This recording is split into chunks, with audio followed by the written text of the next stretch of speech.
So this is with the tap on. Now if I go into diag, turn the tap back off, it flashes again. So we go tap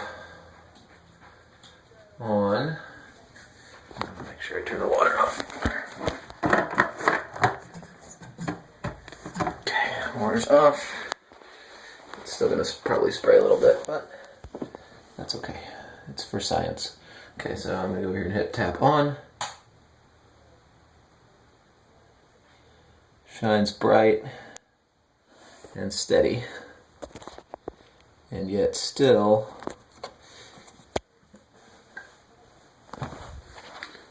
no input from that sensor. So in theory, this goes in here. It should